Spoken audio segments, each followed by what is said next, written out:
എന്നെ പരിചയപ്പെടുത്തി. എൻ്റെ പേര് സിറാജുദ്ദീൻ എന്നാണ്. ഞാൻ എറണാകുളം സ്വദേശിയാണ്. വളരെ യാദൃശ്ചികമായിട്ടാണ് ഞാൻ ഈ പ്രസ്ഥാനത്തിൽ വന്നത്. 2000 ഓഗസ്റ്റ് മാസം 11-ാം തീയതിയാണ് ഞാൻ ഈ പ്രസ്ഥാനത്തിൽ ജോയിൻ ചെയ്തത്.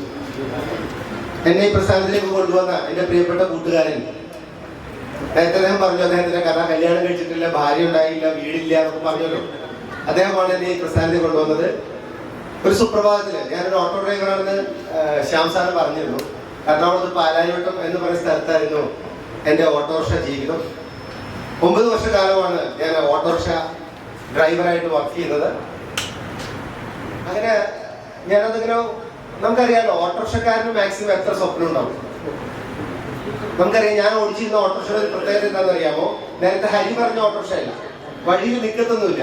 എൻ്റെ വയറ്റിൽ ഭക്ഷണം ഇല്ലെങ്കിലും വണ്ടി നിറച്ച് പെട്രോൾ ഉണ്ടാവും. സൈഡിൽ ചവിട്ടിയാൽ മാത്രമേ സ്റ്റാർട്ട് ആവത്തുള്ളൂ. അങ്ങനത്തെ ഒരു ഓട്ടോറിക്ഷ ആയിരുന്നു. മിക്കവാറും ഓട്ടോറിക്ഷയിൽ കയറുന്ന ആളുകളോട് വളരെ മാന്യമായിട്ട് പെരുമാറുന്ന ഒരാളായിരുന്നു. പക്ഷെ പലപ്പോഴും ഓട്ടോറിക്ഷക്കാരെ വിളിക്കുന്നത് വേറൊരു പേരാണ്. ഇവിടെ എങ്ങനെയാണെന്ന് എനിക്ക് അറിയത്തില്ല. എന്തായാലും അങ്ങനെ ആ ഒരു ദിവസം രാവിലെ 6 മണിക്ക് എൻ്റെ ഓട്ടോറിക്ഷ തുടച്ചൊരു മൂളിപ്പാട്ടൊക്കെ പാടി വണ്ടി തുടച്ചുകൊണ്ടിരിക്കുമ്പോൾ അങ്ങ് ദൂരത്ത് നിന്ന് ഒരു പ്ലാസ്റ്റിക് കവറുമായിട്ട് ഒരു സുഹൃത്തിങ്ങനെ നടന്നു വരും. ഞാൻ വണ്ടി തുടച്ചുകൊണ്ടിരിക്കുമ്പോൾ അടുത്തേക്ക് വരുമ്പോൾ എനിക്ക് മുഖം വ്യക്തമായ മറ്റേ എൻ്റെ പ്രിയപ്പെട്ട രാജീവ് എന്ന് പറയുന്ന കൂട്ടുകാരനാണ്.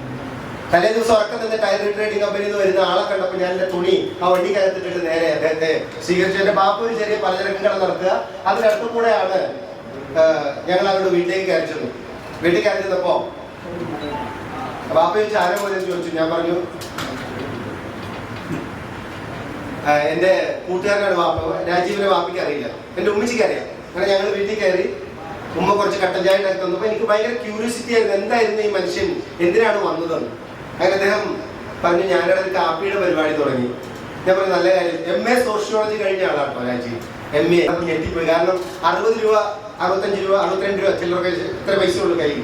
പോണ വഴിക്ക് മുഹമ്മദ് കടയിൽ നിന്ന് ഒരു ഇഷ്ടം പുട്ട്, മലയാള മനോരമയുടെ ഫ്രണ്ട് പേജ്, ഒരു കട്ടൻ ചായ, 2 പപ്പടം, ഇത്രയും കഴിച്ചിട്ട് പെട്രോൾ അടിച്ചിട്ട് പാലാരിവട്ടത്തേക്ക് പോകണം. അതാണ് എൻ്റെ സ്ഥിരം ശൈലി. എൻ്റെ ഓട്ടോറിക്ഷയുടെ ഒച്ച കേട്ട പുള്ളി പുട്ടും പപ്പടമായിട്ട് അവർ റെഡിയായി നിൽക്കുന്നുണ്ടാവും. ഇനി എങ്ങനെ പുട്ട് കഴിക്കും, ഇതെങ്ങനെ പൈസ കൊടുക്കും, ഇതായിരുന്നു എൻ്റെ പ്രശ്നം. ഞാനിത് തിരിച്ചു കൊടുക്കാൻ ശ്രമിച്ചു. രാജീവിൻ്റെ മുഖത്തുണ്ടായ ഭാവ വ്യത്യാസം വല്ലാതെ. പുള്ളിക്കാരൻ തലേ ദിവസം രാത്രി ഉറക്കം നിന്നിട്ടാണ് വർക്ക് ചെയ്തത്. വൈപ്പിലാണ് വീട്. അവിടെ നിന്നാണ് എന്നെ തേടി വന്നത്. എൻ്റെ പ്രിയപ്പെട്ടവരെ, ഞാൻ ആ കാപ്പി വാങ്ങിച്ചില്ലെങ്കിൽ ഒരുപക്ഷെ ഈ ലോകം തന്നെ എന്നെ ശപിക്കുമെന്ന് എനിക്കൊരു തോന്നൽ വന്നു. ഒരു കൂട്ടുകാരനെ തേടി വന്നതാണല്ലോ. ഞാൻ എൻ്റെ 2 സഹോദരിമാരുടെ അടുത്ത് 100 രൂപ കളക്ട് ചെയ്തു. ബാപ്പയുടെ അടുത്ത് മേശയിൽ പോയിട്ട്, ചെറിയ കടയാണ്, അവിടെ നിന്ന് 100 രൂപ വാങ്ങിച്ചു. എന്തിനാണ് പൈസ? ഞാൻ പറഞ്ഞു. അങ്ങനെ വാങ്ങിച്ചു. 320 രൂപ കൊടുത്തു. അദ്ദേഹം കുറെ എന്തൊക്കെയോ പറഞ്ഞു. പൂനാണെന്നൊക്കെ പറഞ്ഞു. എല്ലാം കേട്ടു, കുറെ കളഞ്ഞു. അങ്ങനെ ഇരിക്കുമ്പോൾ ഞാൻ രാജീവ് എന്നോട് പറയാണ്, അമ്മ നല്ലൊരു തയ്യക്കാരിയാണ്. അന്ന് കറുത്ത ബ്ലൗസ് ഏറ്റവും ബെസ്റ്റായിട്ട് തയ്ക്കുന്ന വൈപ്പിലെ ഏറ്റവും നല്ല തയ്യക്കാരിയാണ് അമ്മ. 2 3 ബ്ലൗസ് കഴിച്ചു കഴിഞ്ഞാൽ പിന്നെ ഡയബറ്റീസ് കാരണം മെഷീന്റെ മുകളിൽ തല വെച്ച് കിടക്കുകയാണ് അമ്മയുടെ ഒരു ശീലം. ഈ കാപ്പിയൊക്കെ കൊടുത്തിട്ട് പിന്നെ നല്ല വ്യത്യാസം ഉണ്ടാണെന്ന് പറഞ്ഞത്. ഞാൻ പറഞ്ഞു എൻ്റെ വീട്ടിൽ ആർക്കും ഡയബറ്റീസ് ഇല്ല, ബാപ്പയ്ക്ക് ഒരു ചെറിയ മുട്ടുവേദന ഉണ്ട്, എന്തെങ്കിലും അങ്ങനത്തെ ബാപ്പയ്ക്ക് കൊടുക്കാൻ പറഞ്ഞു. അങ്ങനെ ബാപ്പയ്ക്ക് കൊടുക്കാൻ തീരുമാനിച്ചു. ഒരു 20 ദിവസം കഴിഞ്ഞപ്പോൾ എൻ്റെ ബാപ്പ വിളിച്ചു പറഞ്ഞു, ബാപ്പ കാപ്പി കുടിക്കാൻ തുടങ്ങി. ഞാൻ ഓട്ടോറിക്ഷയിൽ കയറ്റി രാജീവിനെ കൊണ്ടുപോയി കളഞ്ഞു. അല്ല, കൊണ്ടുപോയി ആക്കിയതാണ്. അവിടെ പാലാരിവട്ടത്ത് ഇറക്കി വിട്ടിട്ട് നേരെ പുള്ളി ബസ്സിൽ കയറി ഞങ്ങൾ പോവുകയും ചെയ്ത്. ഞാൻ സ്ഥിരം എൻ്റെ പരിപാടി, ആൾക്കാർക്ക് അവിടെ പോകണമെന്ന് പോകാതാണ് എൻ്റെ പരിപാടി. ഒരു 20 ദിവസം കഴിഞ്ഞ ബാപ്പ വിളിച്ചു, സിരാജ് ഇവിടെ വന്നു, ആ കാപ്പി കൊള്ളാമെന്ന്. ഞാൻ ഏത് കാപ്പി? എൻ്റെ കൂട്ടുകാരൻ വയറ്റിൽ നല്ല പോകുന്നുണ്ട്, കാല് വേദനയ്ക്ക് നല്ല ആശ്വാസം. ഞാൻ പറഞ്ഞു കൊള്ളാം, അധികം കുടിക്കണ്ട. അപ്പൊ ഉമ്മ പറഞ്ഞു ഉണ്ടാക്കി കൊടുക്കുമ്പോൾ ഞാൻ കുടിക്കേണ്ടത് നല്ല കാപ്പിയാണ്. ഞാൻ പറഞ്ഞു 2 3 കുത്തുപാള വീട്ടിലുണ്ട്, ഇനി ഉള്ള പാളയെ കൂടി ഇടിപ്പിക്കാനായിരിക്കും ഇവിടെ പരിപാടി. ഞാൻ പറഞ്ഞു ഒന്ന് ഇതിനകത്ത് സ്റ്റിറോയിഡോ കോർട്ടിസോണോ അങ്ങനെയുള്ള കെമിക്കലൊക്കെ ആഡ് ചെയ്തിട്ടുണ്ടാവും, അതുകൊണ്ട് അധികം കുടിക്കണ്ടെന്ന് പറഞ്ഞു. വീണ്ടും ഞാൻ പഴയ പോലെ പോയി. കുറച്ച് ദിവസം കഴിഞ്ഞപ്പോഴത്തേക്കും ഒരു 5-6 ദിവസം കഴിഞ്ഞപ്പോൾ 640 രൂപ, അത് 10-ന്റെ നോട്ടും 5-ന്റെ നോട്ടും മൂട്ടയുള്ള നോട്ടും എല്ലാം കൂടി കൂട്ടി 640 രൂപ എൻ്റെ തരിക. സാധാരണഗതിയിൽ എറണാകുളം മാർക്കറ്റിൽ നിന്ന് വരുമ്പോൾ കുറച്ച് ഉരുളക്കിഴങ്ങ്, സവാള ഇത്യാദി സാധനങ്ങൾ ഓട്ടോറിക്ഷയുടെ മുകളിൽ ഇട്ടിട്ട് തിരിച്ചു കൊണ്ട് കൊടുക്കുന്ന ഒരു പരിപാടി അതായിരിക്കുന്നതാണ് ഞാൻ ഉദ്ദേശിച്ചത്. പക്ഷെ വാപ്പ പറഞ്ഞു 2 ബോക്സ് കോഫി വേണം. എനിക്കൊരു സംശയം, 2 എണ്ണം എന്തിനത് 2 എണ്ണം? അതെ, കുഞ്ഞുമോനും വേണം. കുഞ്ഞുമോൻ എന്താ കുഴപ്പമുണ്ടോ? കുഞ്ഞുമോൻ്റെ വാപ്പിയുടെ കൂടെയുള്ള എറണാകുളത്ത് വർക്ക് ചെയ്യുന്ന ഒരാളാണ്, പലപ്പോഴും മാർക്കറ്റിൽ വർക്ക് ചെയ്യുന്നതാണ്. അവിടെ വന്നിട്ട് ചാക്കൊക്കെ സഹായിക്കാൻ എടുത്തൊക്കെ ചെയ്യും. അങ്ങനെ അങ്ങേർക്ക് ഈ കാപ്പി ഉണ്ടാക്കുന്ന സമയത്ത് ഒന്നിച്ച് ഒരു കാപ്പി അങ്ങേർക്കും കൊടുക്കുമായിരുന്നു. അപ്പൊ ഞാൻ ചോദിച്ചു, കുഞ്ഞുമോൻ എന്തിനാ കാപ്പി? കുഞ്ഞുമോന് മുട്ടുവേദന ഉണ്ടോ എന്ന് ചോദിച്ചു. ഇല്ല മോനെ, അവൻ കുടിച്ചപ്പോൾ എന്തോ തുമ്മലും അലർജിക്കും ഒരു പ്രശ്നമുണ്ട്, ആശ്വാസം ഉണ്ട് എന്ന് പറഞ്ഞു. ഇവിടെ അലർജിക്ക് ആശ്വാസം കിട്ടിയ ആരെങ്കിലും ഉണ്ടോ? 1 2 3 4 ഒരുപാട് പേര് കഴിക്കണം. അങ്ങനെ അലർജിക്ക് ആശ്വാസം കിട്ടി അവന് വേണമെന്ന് പറഞ്ഞു. ഞാൻ 2 ബോക്സ് കോഫി രാജീവിന്റെ വീട്ടിന്റെ അടുത്ത വീട്ടിലുള്ള ഫോണിലേക്ക് വിളിച്ചു പറഞ്ഞു. കാരണം പുള്ളിക്ക് വീടില്ലാത്തതുകൊണ്ട് അമ്മാവിന്റെ വീട്ടിലാണ് താമസിക്കുന്നത്. വിളിച്ചു പറഞ്ഞു 2 ബോക്സ് കോഫി വേണം രാജീവ് എന്ന് പറഞ്ഞു. രാജീവ് വന്ന് രാവിലെ തന്നെ അടുത്ത ദിവസം വന്ന് 2 ബോക്സ് കോഫി വിത്ത് ഒരു ആപ്ലിക്കേഷൻ ഫോം എന്നോട് പറഞ്ഞു നീ ഒന്ന് മെമ്പർ ആവണം എന്ന് പറഞ്ഞു. ഞാൻ പറഞ്ഞു എനിക്ക് മെമ്പർ ഒന്നും ആകാൻ പറ്റത്തില്ല. എനിക്ക് വേറെ സ്വപ്നങ്ങളാണ്. ഓട്ടോറിക്ഷ ഓടിച്ച് 3 ഓട്ടോറിക്ഷ മേടിച്ച് പിന്നെ 15 ഓട്ടോറിക്ഷ അങ്ങനെയാണ് എന്റെ ഭാര്യ പറഞ്ഞേക്കുന്നത്. അപ്പൊ അത് കാരണം ഞാൻ അങ്ങനെയൊക്കെയാണ് ഞാൻ പോയിക്കൊണ്ടിരുന്നത്. അപ്പൊ രാജീവ് പറഞ്ഞു മെമ്പർ ആയിക്കോളാൻ പറഞ്ഞു. എന്തായാലും അന്ന് 850 രൂപ വേണം. ഇല്ല രാജീവ് സാറേ 850 രൂപ 540 രൂപ പുള്ളി അതിന്റെ ക്യാപ്സൂൾ കിട്ടും എടുത്തോളാം. ബാക്കി 340 രൂപ നീ കൊടുത്താൽ മതി. 510 340 340 രൂപ ഉണ്ടാക്കിയത് എങ്ങനെയാന്നുള്ളത് ദൈവം പടച്ചോ നിരത്ത് വന്ന് 600 വാടക കൊടുക്കാൻ ഞാൻ കഷ്ടപ്പെടുമ്പോഴേ 340 എനിവേ അത് കാപ്പിക്ക് 50 രൂപ ലാഭം കിട്ടുന്നൊക്കെ പറഞ്ഞ് മേടിച്ചു. ഞാൻ അങ്ങനെ ജോയിൻ ചെയ്തു 2000 ഓഗസ്റ്റ് മാസം 11-ാം തീയതി. പിന്നീട് അങ്ങോട്ടുള്ള യാത്ര എന്ന് പറയുന്നത് ഒരു സിനിമാ കഥ പോലെയാണ്. ഹരി പറഞ്ഞ പോലെ മുസ്തഫയൊക്കെ പറയുന്ന പോലെ ഒരു സിനിമാ കഥ പോലെയാണ്. പ്രിയപ്പെട്ടവരെ, ഈ 22 വർഷക്കാലം ഈ സമൂഹത്തിലെ എല്ലാ തുറയിൽപ്പെട്ട ആളുകൾക്കും ഈ പ്രോഡക്റ്റ് പറഞ്ഞു കൊടുക്കാനും ഏകദേശം 35ഓളം കൺട്രിയില് രാജ്യത്ത് ഈ പ്രൊഡക്റ്റുമായി ബന്ധപ്പെട്ട് യാത്ര ചെയ്യാനും എനിക്ക് അവസരം കിട്ടിയതാണ്. നിങ്ങൾക്ക് ജീവിതത്തിൽ ഒരു മാറ്റം ഉണ്ടാകണമെങ്കിൽ if you want something which in your heart, നിങ്ങൾക്ക് ഇല്ലാത്തത് എന്തെങ്കിലും ഉണ്ടാകണമെങ്കിൽ willing to do something which you never done, ചെയ്യാത്തത് എന്തെങ്കിലും ചെയ്യണം. ഞാൻ അങ്ങനെ ചെയ്യാത്തൊരു കാര്യമാണ് ആദ്യമായിട്ട് 9 വർഷത്തിന് ശേഷം ഒരു ഡയറക്റ്റ് മാർക്കറ്റിംഗ് കമ്പനിയിലേക്ക് പോകും. 2001 ആയപ്പോഴത്തേക്കും വളരെ ആക്റ്റീവായിട്ട് വർക്ക് ചെയ്തുകൊണ്ടിരിക്കുകയാണ്. അങ്ങനെ ഇരിക്കുമ്പോഴാണ് ഞാൻ അത്യാവശ്യം ഒരു ഫുട്ബോളറാണ്.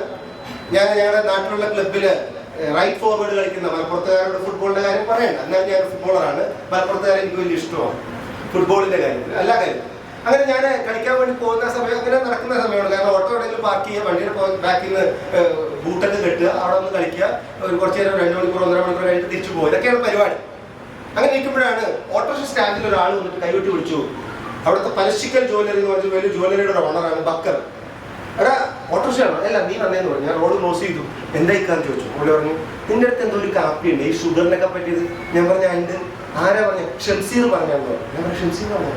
ഷംസീർ എന്ന് പറഞ്ഞാൽ അവന്റെ ഉമ്മക്ക് മുട്ടുവേദന, പാപ്പാക്ക് അവിടെ വേദന, എന്നിട്ട് എന്റെ അടുത്ത് മേടിച്ചിട്ടില്ല. പക്ഷെ അവനത് ആൾക്കാരോട് പറയണ്ടായിരുന്നു. ഞാൻ പറഞ്ഞു കൊള്ളാം. അങ്ങനെ നീ എന്താ കൊണ്ടുവരാൻ പറഞ്ഞു. ജ്വല്ലറിലോട്ട് പോയി ഞാൻ ഓട്ടോറിക്ഷ ആയിട്ട് എടുത്തു. കാരണം ഓട്ടോറിക്ഷയുടെ പുറകിലാണ് ലിംസിയോജൻ ഇരിക്കണത്, പുള്ളിയുടെ ബാഗിൻ്റെ ഉള്ളിലായിരിക്കുന്നത്. അതൊക്കെ എടുത്ത് ഞാൻ പുള്ളിയുടെ കൈ കൊടുത്തു. അങ്ങനെ പുള്ളിക്കാരെ തുറന്നു നോക്കിയിട്ട് ഇങ്ങനെ മറിച്ച് നോക്കിയിട്ട് പറഞ്ഞു ഈ ക്യാപ്സൂൾ മതി എന്ന് പറഞ്ഞു. 90 ബോട്ടിലെ ക്യാപ്സൂൾ, മഷ്റൂം ക്യാപ്സൂൾ അതിൽ. ഞാൻ ഇപ്പോഴും ഓർക്കുകയാണ് ചാരി കസേരയിൽ പുള്ളി എടുത്തിട്ട് ഈ ക്യാപ്സൂൾ മതി. 1520 രൂപയുടെ അതിന്റെ വില. എത്രയാ? 1520 രൂപ കൊടുത്തത് മേടിക്കുമോ? എനിക്കത് വിറ്റ് 250 രൂപ കമ്മീഷൻ കിട്ടും. അതാണ് എന്റെ ചിന്ത ആദ്യം പോയത് അതിലാണ്. എന്തായാലും കൊള്ളാം. 1520 രൂപ പുള്ളി തന്നു. മയിൽവാഹനമായിട്ട് പിന്നെ ഒരു പറക്കലാണ്. പറന്ന് പറന്ന് എറണാകുളം ഓഫീസിൽ ചെന്നു. അത് മേടിച്ചു. 250 രൂപ പോക്കറ്റ് ഇട്ടു. ഓട്ടോ ഓടി 125 രൂപ ഇട്ടുള്ളൂ. അങ്ങനെ അതൊക്കെ ഇട്ട് ഞാൻ ഈ ക്യാപ്സൂൾ കൊണ്ടുവന്ന് പുള്ളിലേക്ക് കൊടുത്തു. അതിന് കഴിക്കേണ്ട വിധത്തിലൊരു പുസ്തകവും കൊടുത്തു. ദിവസങ്ങളിങ്ങനെ ആഴ്ചകളിങ്ങനെ ദിവസങ്ങളിങ്ങനെ പോയി ഒരു 10-14 ദിവസം കഴിഞ്ഞപ്പോൾ ഞാൻ ഗ്രൗണ്ടിൽ ചെല്ലുവാണ്. അപ്പൊ ഞങ്ങളുടെ എറണാകുളത്ത് തൃക്കാക്കര മുനിസിപ്പാലിറ്റിയുടെ പഴയ ചെയർമാൻ ഷാജി വാഴക്കാല എന്ന് പറഞ്ഞ ആളാണ്. അദ്ദേഹം എന്റെ ബാക്കാണ് കളിക്കുന്നത്. അവൻ വിളിച്ചെന്നെ നീ ബക്കറിക്കാക്ക് വല്ല ഗുളിക കൊടുത്തുണ്ടോ? ഞാൻ പറയാ പുള്ളി ഹാർട്ട് അറ്റാക്ക് ആയിട്ട് അമൃതയിൽ അഡ്മിറ്റ് ആണെന്ന് പറഞ്ഞു. എന്റെ കാലിൽ കൂടെ എന്തോ ഒരു സാധനം അടുത്തോട്ട് പോയി. കാലിൽ കൂടി ഞാൻ നോക്കി എനർജിയാണ് പോയത്, കളിക്കാനുള്ള ശക്തി പോയി. ദൈവമേ, വീട്ടിൽ വന്നപ്പോ മുണ്ടെല്ലാം കൊടുത്ത് വാപ്പി വെടിയാൻ നിൽക്കുക. കാപ്പിപ്പൊടിയൊക്കെ ദൂരെ എയ്യ ചത്തതിനെ പിടിച്ചേക്കണ പോലെ പിടിച്ചേക്കുക. ഈ പരിപാടി പറഞ്ഞുകൊണ്ട് ഈ വീട്ടിൽ നിന്ന് എവിടെയും പോകണ്ട. ഞാൻ നേരെ പള്ളി, എന്റെ വീടിന്റെ മുമ്പിൽ ഒരു പള്ളി ഉണ്ട്, അവിടെ പോയി പടച്ചോനെ മരിച്ചു പോലെ ആര് ബക്കറില്ല. പള്ളിയിൽ 2-3 ദിവസം കണ്ട പുസ്തകം ചോദിച്ചു നിന്നെ കാണാതാണല്ലോ, നീ എന്താ ഇടക്കിടക്ക് ഇവിടെ വന്നേന്ന്. എനിക്ക് പറയാൻ പറ്റുമോ ബക്കറിക്കാൻ മരിക്കാതിരിക്കാൻ പറ്റാണെന്ന്? ഞാൻ എന്ത് ചെയ്യുന്നറിയാമോ, ഞാൻ അഡ്ജസ്റ്റ് ചെയ്ത് അങ്ങനെ നിൽക്കുകയാണ്. ഒരു 10 ദിവസം കഴിഞ്ഞിട്ട് മരിച്ചിട്ടില്ല. എല്ലാ ദിവസവും രാവിലെ ഉണരുമ്പോഴൊക്കെ ഇങ്ങനെ ഈ ഹാർട്ട് അറ്റാക്ക് ഒന്ന് മരിച്ച ആളുകളുടെ സ്വപ്നമൊക്കെയാണ് ഞാൻ കാണുക. ഇപ്പോൾ ഉറക്കത്തിന്റെ ചാടി എടുക്കും. ഭാര്യ ചോദിക്കും എന്തേ ഒന്നുമില്ല ബക്കറിക്കാന്നാണ് ഞാനിപ്പോൾ പറയണതാണ് പുള്ളിക്കാരി എന്നോട് ഇടയ്ക്കിടയ്ക്ക് പറഞ്ഞത്. എനിവേ ഒരു 10-14 ദിവസം കഴിഞ്ഞ് ഉച്ചയ്ക്ക് ഒരു ഉണ്ട് ചോറ് കൊണ്ടിട്ട് ഇങ്ങനെ വാവ് പിടിക്കാൻ വേണ്ടി ഇങ്ങനെ നോക്കുമ്പോൾ ഒരു മാരുതി കാർ വന്നവിടെ നിന്ന് എൻ്റെ വീടിന്റെ വാർക്കെ പള്ളിയിലോട്ട് പോകാനുള്ള ആരെങ്കിലും ആണെന്ന് വിചാരിച്ചു. ഞാനിങ്ങനെ നോക്കുമ്പോൾ കാണാം ഡോർ തുറന്ന് ബക്കറിക്കാം. ഞാൻ ഈ തുപ്പാൻ പോയ വെള്ളം കുടിക്കണോ ആയ ഒരു കൺഫ്യൂഷനായി. ഞാൻ വേഗം വീടിന്റെ പുറകിലോട്ട് പോയപ്പോഴത്തേക്കും കിടാക്കൂടി നോക്കുകയാണ്. ബക്കറിക്ക് എങ്ങോട്ടോ പോകുന്നത് നോക്കുമ്പോൾ അപ്പുറത്തെ ഡോർ തുറന്ന് ഇത്ര ആരോഗ്യമുള്ള ഒരാളും കൂടെ ഇറങ്ങി. 2 പേരും കൂടി നേരെ ഗേറ്റും വാതിലൊക്കെ തുറന്ന് എന്റെ വീട്ടിലോട്ട് വരാൻ, ഗേറ്റും വാതിലൊന്നും ഇല്ലാത്ത വീടായതാണ് നേരെ എന്റെ വീട്ടിലോട്ട് വന്നു. കുറച്ച് നേരം കൊണ്ട് അപ്പുറത്തെ വീട്ടിലേക്ക് ഇപ്പുറത്തെ വീട്ടിൽ ഒരു 10-15 പേര് കൂടെ എന്റെ വാപ്പയും സിറാജ് അവിടെ പോയി വെച്ചു. പക്കല്ല ഇവിടെ ഉണ്ടായി, ചോറിന്റെ കൂടെ ഉണ്ടായി, വിളിച്ചു സിറാജ്. ഞാൻ അവിടെ തന്നെ മുമ്പിൽ തന്നെ നിൽക്കണം, പ്രതിയെ കിട്ടിയല്ലോ. വാപ്പിച്ച് ആദ്യം പറഞ്ഞു, എന്റെ വാപ്പ പറഞ്ഞു 1520 രൂപ ബക്കറെ 2 ആഴ്ച കഴിയുമ്പോ തരാം, പ്രശ്നമൊന്നും ഉണ്ടാക്കണ്ട. അപ്പൊ വീട്ടിലൊരു കസേരേ ഉള്ളൂ, ബക്കറിക്കാനും ഇരിക്കണോ മറ്റേ തടിയനും ഇരിക്കണോ എന്നുള്ളൊരു കൺഫ്യൂഷനിലാണ് ഞാൻ എവിടെ ഇളതിന്റെ ബക്കറിക്ക് ഇരുന്നു, കഥ മുണ്ടും കഥ ഷർട്ടൊക്കെയാണ്. മറ്റേ ആൾ ആ കസേര വലിയ ആളാണ്, അയാൾ അതുപോലെ അഡ്ജസ്റ്റ് ചെയ്ത് അയാളിരുന്നു. വാപ്പ ഇരുന്ന് ജമ, അങ്ങനെ എല്ലാവരും ഒക്കെ. ഞാനാണെങ്കിൽ ഒരു കുറ്റവാളിയെ പോലെ എല്ലാവരും മുമ്പിൽ ഇങ്ങനെ നിൽക്കുകയാണ്.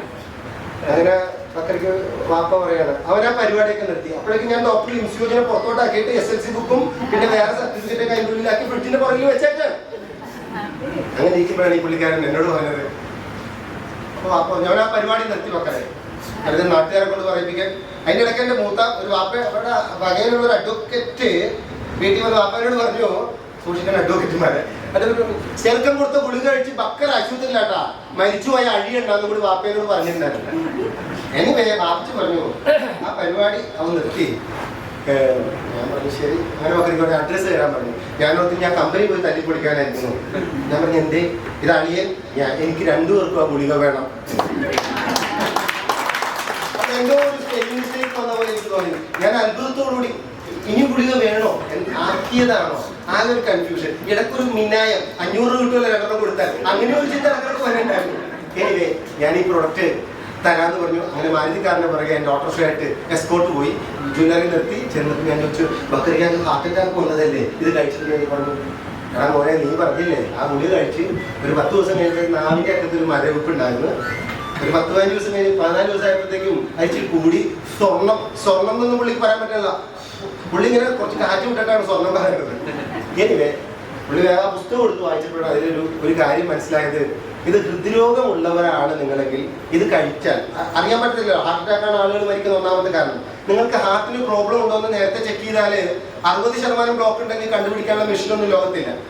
ഒരു 80 വേഗം മരിച്ചു പോകുന്നത് അതുകൊണ്ടാണ്. 13 വയസ്സുകാരൻ ഹാർട്ട് അറ്റാക്ക് ഒന്ന് മരിച്ചു എന്നാണ് ഈ അടുത്ത കാലത്ത് ഒരാൾ എന്നോട് പറഞ്ഞു. അപ്പോ ഹാർട്ടിനൊരു പ്രോബ്ലം ഉള്ള ആളാണ് നിങ്ങളെങ്കിൽ ഈ കാപ്പിയോ മഷ്റൂമോ കഴിച്ചാൽ നാവിന്റെ അറ്റത്ത് ഒരു മരവിപ്പ് ഉണ്ട് എങ്കിൽ അതിന്റെ അർത്ഥം ഹാർട്ടിന് പ്രോബ്ലം ഉണ്ട്. പുള്ളി അത് മനസ്സിലാക്കി നേരെ അമൃതയിൽ പോയി 86,000 രൂപ കൊടുത്തു. ഒരു ചെറിയ സർജറി, ആൻജിയോപ്ലാസ്റ്റ് ഒക്കെ ചെയ്തു. പുള്ളി കംഫർട്ടായി. ഒരു 2 വർഷം മുമ്പാണ് അദ്ദേഹം മരിച്ചത്. എൻ്റെ പ്രിയപ്പെട്ടവരെ, അദ്ദേഹത്തിന്റെ ജ്വല്ലറിയിൽ വെച്ചൊരു ഷർട്ട് കൂടി എന്നെ കാണിച്ചിട്ട് പറഞ്ഞു, എൻ്റെ നെഞ്ചത്തെ രോമം മുഴുവൻ കറുപ്പായി സിറാജ് എന്ന് പറഞ്ഞു. നെഞ്ചത്തെ രോമം മുഴുവൻ കറുപ്പായി. മരിക്കുന്നത് വരെ അദ്ദേഹം കഴിച്ചു. 2 മാസം ICUലായതുകൊണ്ട് എന്തൊക്കെയോ ചെറിയ പ്രശ്നങ്ങൾ കൊണ്ട് ഇത് കൊടുക്കാൻ പറ്റിയില്ല. എന്തായാലും ഒരു 8-10 ആദ്യകാലത്ത് അദ്ദേഹത്തിന്റെ വീഡിയോ ഞങ്ങളുടെ അടുത്ത് 8-10ഓളം 18 അസുഖമുള്ള ഒരാളാണ്. ഞങ്ങൾക്ക് വീഡിയോ ഞങ്ങളുടെ കയ്യിലിരിക്കുന്നു. ഞാൻ പറഞ്ഞു വന്നത് ഈ മഹത്തായ പ്രൊഡക്റ്റ് പിന്നീട് അങ്ങോട്ട് വീണ്ടും ഡോക്ടർ ഇൻസ്യൂജിനെ ഞാൻ ബാഗിൻ്റെ ഉള്ളിലാക്കി SLC ബുക്കൊക്കെ എടുത്ത് അതിനോട് പള്ളേ പറഞ്ഞിട്ടില്ല, അവിടെ ഇവിടെ വെച്ചിട്ടുണ്ട്. ഇന്നിപ്പോ 22 വർഷം പിന്നിടുമ്പോൾ ജീവിതത്തിന്റെ മറ്റൊരു മേഖല നമുക്കറിയാം. എൻ്റെ പ്രിയപ്പെട്ടവരെ, ഹരി എത്രയോ ഭംഗിയായിട്ട് അത് പറഞ്ഞു. നിങ്ങൾക്ക് പ്രായമാകും ഇല്ലേ? ഇവിടെ ഉള്ളവർക്ക് പ്രായമാവില്ല, സമ്മതിക്കാനായിട്ട് വലിയ ബുദ്ധിമുട്ടാണ്. പ്രായമാകും. ഓരോ ദിവസവും സൂര്യൻ ഉദിച്ച് അസ്തമിക്കുമ്പോൾ നമ്മൾ മരിക്കാൻ അല്ലെങ്കിൽ നമ്മൾ ഈ ലോകത്ത് നിന്ന് യാത്ര പറയണം. ഇതിനിടയ്ക്ക് ചില ആളുകൾ മാത്രം സുഖലോലുപരായിട്ട് ജീവിക്കുന്നു, കുറച്ച് ആൾക്കാർ മാത്രം കഷ്ടപ്പെട്ട് ജീവിക്കുന്നു. ഇന്ന് സയൻസ് പറയുന്നത്, ഇക്കണോമിക്സ് പറയുന്നത് 2 category of people in the world. 2 ഗ്രൂപ്പിലുള്ള ആളുകൾ ലോകത്തുണ്ട്. ഒന്ന് ആക്റ്റീവ് ഇൻകം ക്രിയേറ്റേഴ്സും the other group is non as passive income creators. അടുത്ത ഗ്രൂപ്പിനെ വിളിക്കുന്നത് പാസീവ് ഇൻകം ക്രിയേറ്റേഴ്സ് എന്നാണ്. അപ്പൊ ആക്റ്റീവ് ഇൻകം ക്രിയേറ്റേഴ്സിന് ഉദാഹരണം പറഞ്ഞാൽ, ഒരു പൊറോട്ട ഉണ്ടാക്കുന്ന ആൾ ആക്റ്റീവ് ഇൻകം ക്രിയേറ്റർ ആണ്. അയാൾ പൊറോട്ട ഉണ്ടാക്കിയാലേ കാശിൽ പോകും, ശരിയല്ലേ? ഇവിടെ അങ്ങനെയാണോ? ഞങ്ങളവിടെ എനിവേ ബിൽഡിംഗ് പണിയുന്നവനും ബിൽഡിംഗ് പണിതാലേ പൈസ കിട്ടൂ. ഡോക്ടർ ആണെങ്കിൽ ചികിത്സിച്ചാലേ എന്ത് കിട്ടുള്ളൂ? അവരാണ് ആക്റ്റീവ്. അഡ്വക്കേറ്റ് ആണെങ്കിൽ എവിടെ പോകണം? കോടതി പോകണം, എന്നാലേ പൈസ കിട്ടത്തുള്ളൂ. ഞാൻ പറഞ്ഞു വന്നത് ആക്റ്റീവ് ഇൻകം 95% അങ്ങനെയാണ്. പക്ഷെ പാസീവ് ഇൻകം എന്ന് പറയുന്നത് 5% മാത്രമാണ്. ഇന്ന് നോക്കിക്കോ, ഈ ബിൽഡിങ്ങിന്റെ ഓണർ ഒരു പാസീവ് ഇൻകംകാരനാണ്. ഈ ഹോട്ടലിന്റെ മുതലാളി അദ്ദേഹം ഇവിടെ വന്ന് ചുറ്റും ഓടണോ പൈസ കിട്ടുന്ന മാസം? അദ്ദേഹം 5-6 പണിക്കാർ അല്ലെങ്കിൽ ഒരു മാനേജറെ വെച്ചിട്ടുണ്ട്. എല്ലാ ദിവസവും ഇവിടെ മീറ്റിംഗ് നടന്നാൽ 10,000-10,000 രൂപ വാടക ഈ ഹോളിൽ കൊടുക്കണം. അദ്ദേഹത്തിന് ഒന്നും ഓടണ്ട. ഇങ്ങനെ ബിൽഡിങ്ങുകളിൽ റോഡ് മുഴുവൻ പണിതിട്ടുള്ള ആളുകളൊക്കെ പാസീവ് ഇൻകം ഉണ്ടാക്കുന്നവരാണ്. നിങ്ങൾക്ക് അങ്ങനെ ഒരു പാസീവ് ഇൻകം ഇല്ലെങ്കിൽ, കഴിഞ്ഞ ദിവസം കണ്ണൂരിൽ നിന്നുള്ള ഒരു വാർത്ത ഞാൻ കേട്ടു. 25 വർഷം ഗൾഫിൽ പണിയെടുത്ത ശേഷം കണ്ണൂർ കാസർഗോഡുള്ള ആള് കാസർഗോഡ് വിമാനം ഇറങ്ങി അദ്ദേഹം വീട്ടിൽ വന്നു. കാലിലൊരു ചെറിയ ചൊറിയുമായിട്ടാണ് വന്നത്. ദിവസങ്ങളോളം പലരും വാട്സാപ്പിൽ കണ്ടു കാണും ഈ മെസ്സേജ്. ദിവസങ്ങളോളം കാലിലെ മുഴുവൻ ദേഹം മുഴുവനായി. 2 പെൺകുട്ടികളോ 1 ആൺകുട്ടിയോ പെട്ടുകൊണ്ടായിരുന്നു. കല്യാണമൊക്കെ കഴിഞ്ഞ മനുഷ്യന്റെ ജീവിതം മുഴുവൻ ഒഴിഞ്ഞത് ഈ കുടുംബം പോറ്റാനായിരുന്നു. ഇതിനിടയ്ക്ക് അദ്ദേഹം പാരലൈസ്ഡ് ആയി, തലയിൽ സ്ട്രോക്ക് ആയി. ഒരു രാത്രി 3 മണിക്ക് അദ്ദേഹത്തിന്റെ കുടുംബം കണ്ണൂരുള്ള പുതിയ തെരുവ് എന്ന് പറയുന്ന സ്ഥലത്തേക്ക് ഒരു കാറിൽ കൊണ്ടുവന്ന് പട്ടികളൊക്കെ ഉള്ള ഒരു നാട്ടിൽ കൊണ്ടുവന്ന് അദ്ദേഹത്തെ ഇറക്കി വിട്ടിട്ടും അത് ഇവിടെ ഇട്ടിട്ട് പോയി. ഞാൻ പറഞ്ഞു വന്നത് പ്രിയപ്പെട്ടവരെ, വളരെ വളരെ ഖേദമുണ്ടാക്കുന്ന കാര്യമാണ്. നാളെ എന്റെയും നിങ്ങളുടെയൊക്കെ അവസ്ഥ എന്താണെന്നുള്ളത് അറിയണമെങ്കിൽ ആ ദിവസങ്ങൾ കഴിയണം. ആ ദിവസങ്ങളിലേക്ക് നമ്മൾ എത്തണം.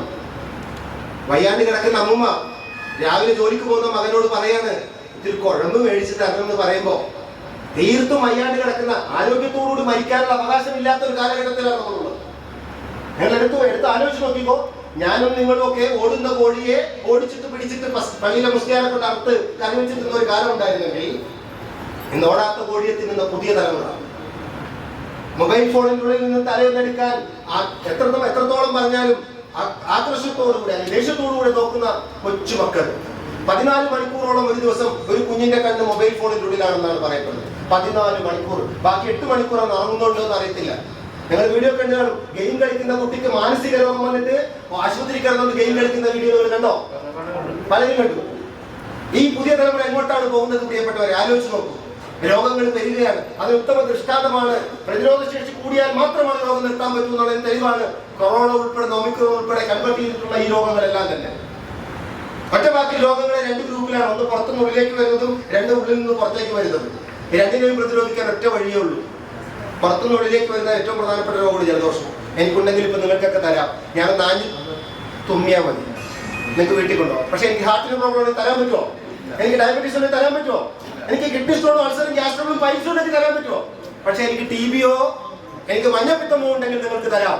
There are 2 category. 2 ഗ്രൂപ്പിലാണ് എല്ലാ രോഗവും. അപ്പൊ ഇവരെയൊക്കെ പ്രിവെന്റ് ചെയ്യാൻ എന്ത് ചെയ്യണം? ലോകോത്തര ഡോക്ടേഴ്സ് പറയുന്നു പ്രതിരോധ ശേഷി കൂട്ടുക.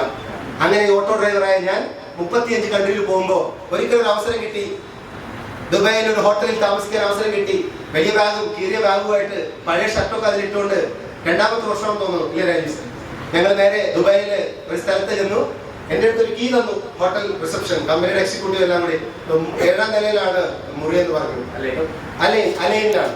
ഞാൻ ആ ഹോട്ടൽ, വലിയൊരു ഹോട്ടലിൽ എന്റെ ബാഗ് കണ്ട ചിലപ്പോൾ പിച്ചക്കാരനാണെന്ന് ഓർത്ത് ചിലപ്പോൾ പുറത്താക്കിയത്. ഞാൻ അത് കീറിയതൊക്കെ അകത്ത് പിടിച്ച പാൻറ് കീറിയത് കാണുമെന്ന് പറഞ്ഞിട്ട് അത് വെച്ചാണ് ഞാൻ പൊത്തി പിടിച്ചത്. അങ്ങനെയൊക്കെയാണ് ഞാൻ പോയത്. എനിക്ക് റൂമിൽ ചെന്നു ആ പൈസ എടുക്കല്ല, സ്വൈപ്പ് ചെയ്യാനല്ല, ലോക്ക് സ്വൈപ്പ് ചെയ്യണം, അങ്ങനെ വലിക്കണം. അപ്പൊ ഒരു 10 ലൈറ്റ് വെക്കും. അപ്പൊ തിരിച്ചാൽ തുറയും. ഞാൻ 2-3 പ്രാവശ്യം ചെയ്തിട്ട് തുറക്കണില്ല.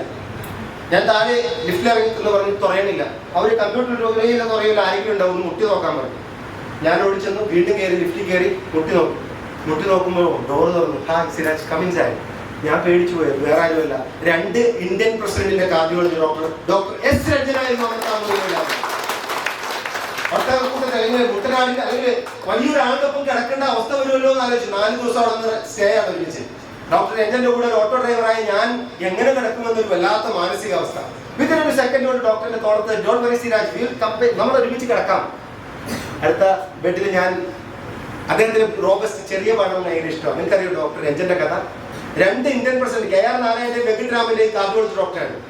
അദ്ദേഹത്തിന്റെ അച്ഛന്റെ പേര് P ശ്രീനിവാസൻ എന്നാണ്. MGRന്റെ കാർഡിയോളജി ഡോക്ടറാണ്. ജയലളിതയുടെ വീട്ടിലേക്ക് പൊയ്ഷ ഗാർഡനിലേക്ക് വിത്തൗട്ട് എനി റെസ്ട്രിക്ഷൻ, ഒരു പ്രശ്നമില്ലാതെ കടന്നു പോകാൻ കഴിവുള്ള ഒരാളാണ് ഡോക്ടർ രഞ്ജൻ. അദ്ദേഹത്തിന്റെ മറ്റൊരു തൂവൽ എന്താണെന്നറിയാമോ? അദ്ദേഹത്തിന്റെ തൊപ്പിയിലെ മറ്റൊരു വലിയ തൂവൽ എന്താണെന്നറിയാമോ? 2500ഓളം കാർഡിയോളജി ഡോക്ടർമാരെ സംഘടിപ്പിച്ചുകൊണ്ട് കാർഡിയോളജി അപ്ഡേറ്റ് എന്ന് പറഞ്ഞ പ്രോഗ്രാം ഇന്ത്യയിൽ ആദ്യമായി നടത്തിയത് ഡോക്ടർ രഞ്ജനാണ്. കൊണ്ടാണ് കോടിക്കണക്കിന് രൂപ അസറ്റുള്ള മനുഷ്യൻ DX വിശ്വസിച്ചത് ബ്ലഡ് ക്യാൻസർ ക്യൂറായി മഹത്തായ പ്രൊഡക്റ്റ് കൊണ്ട്